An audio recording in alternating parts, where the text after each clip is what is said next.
Hi hello नमस्कार. आजच्या एका नवीन व्हिडिओमध्ये तुम्हा सर्वांचं पुन्हा एकदा खूप खूप मनापासून स्वागत आहे. तर आज मी तुमच्यासाठी मऊ स्पॉन्जी इडली आणि चविष्ट सांबर आणि ताज्या नारळाची चटणी याची सोपी आणि घरगुती रेसिपी घेऊन आलेली आहे. ही रेसिपी अगदी कमी साहित्यांमध्ये आणि सोप्या पद्धतीने तयार करता येते. नाश्त्यासाठी, मुलांच्या डब्यासाठी किंवा पाहुण्यांसाठी हा एक उत्तम पर्याय आहे. या व्हिडिओमध्ये मी इडलीचे पीठ कसे तयार करायचे, मऊ इडल्या कशा बनवायच्या, स्वादिष्ट सांबार आणि झटपट नारळाची चटणी कशी बनवायची हे सुद्धा सांगणार आहे.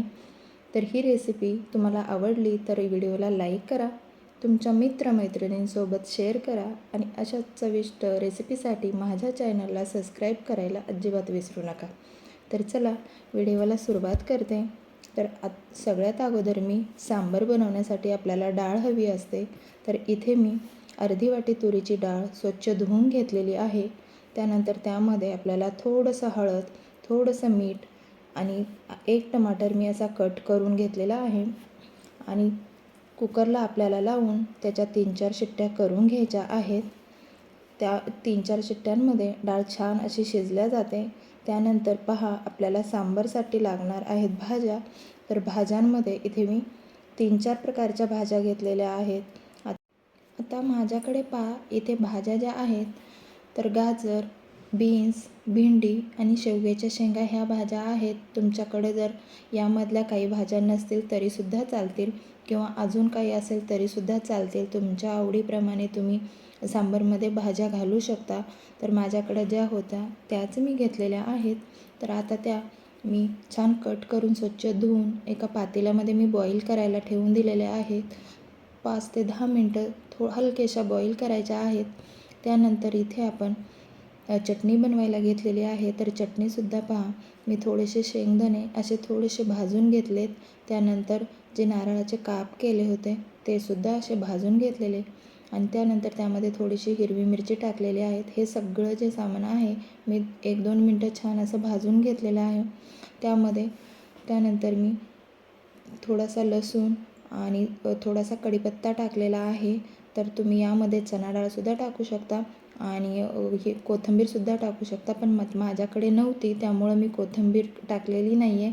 तर हे सगळं मी छान असं मिक्सरला बारीक वाटण करून घेतलेलं आहे आणि त्यानंतर आपल्याला आता त्यामध्ये तडकासुद्धा द्यायचा आहे. तर पहा तडक्यासाठी मी इथे तेल चांगलं गरम झाल्यावर त्यामध्ये राई टाकली होती.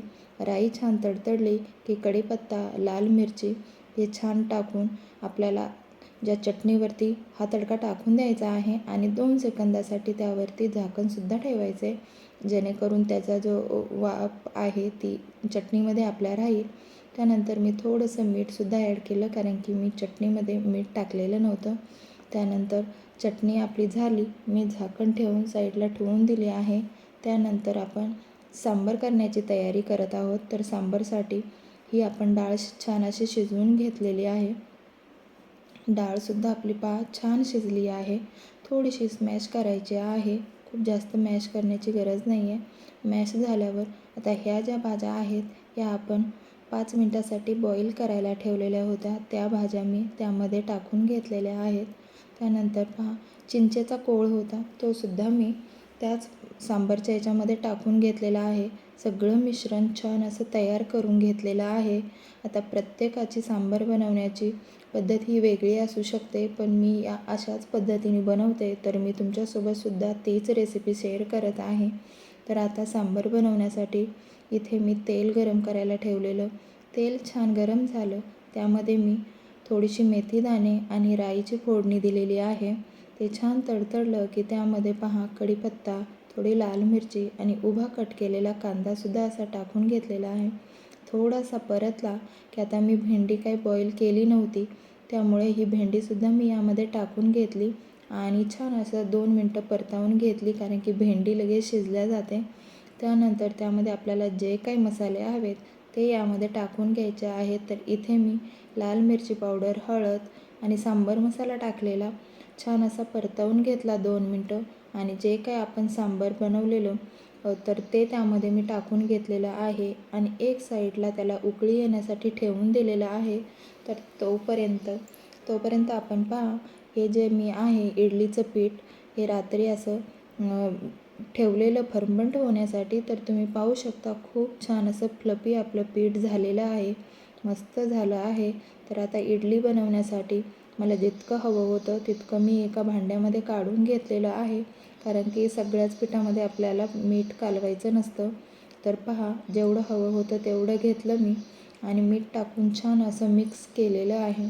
त्यानंतर आता इथं इडली पात्र होतं, तर त्या इडली पात्राला आपल्याला सगळीकडं छान असं तेल लावून घ्यायचं आहे, जेणेकरून ज्या इडल्या आहेत त्या आपल्या भांड्याला अजिबात चिकटणार नाहीत. तर छान असं सगळीकडून तेल लावून घ्यायचं आहे.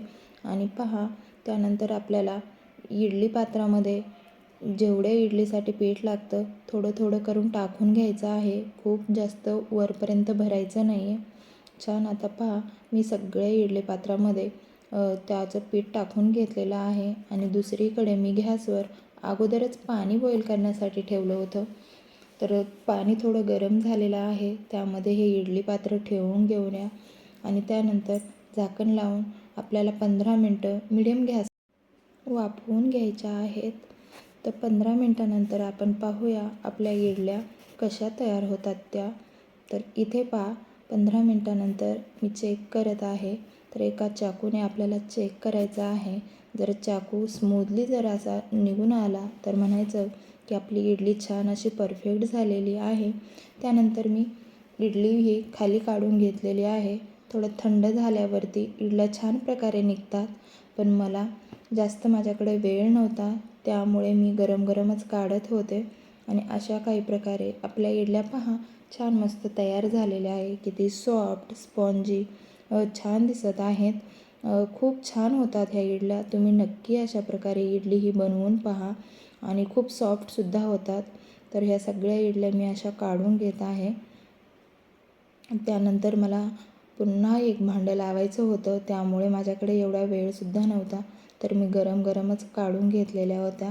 त्यानंतर पुन्हा मी त्या इडली पात्राला तेल लावून घेतलेलं आहे आणि त्यानंतर पुन्हा मला एक कुकर लावायचा होता. तर मी त्याच कुकरमध्ये पुन्हा हे इडली पात्र ठेवून दिलेलं आहे. त्यानंतर आपण एक साईडला सांबार ठेवलेलं, तर ते सुद्धा मी तुम्हाला दाखवते. खूप छान प्रकारे आपलं सांबारसुद्धा बनवून झालेलं आहे. तुम्ही पहा, छान आहे. खूप जास्त घट्ट पण नाही, खूप जास्त पातळ पण नाही. अशा प्रकारे आपली आजची रेसिपी सांबार, ओल्या नारळाची चटणी आणि छान असं इडल्या तयार झालेल्या आहेत. जर तुम्हाला रेसिपी आवडली तर चॅनलला सबस्क्राईब करा, लाईक करा, शेअर करायला अजिबात विसरू नका.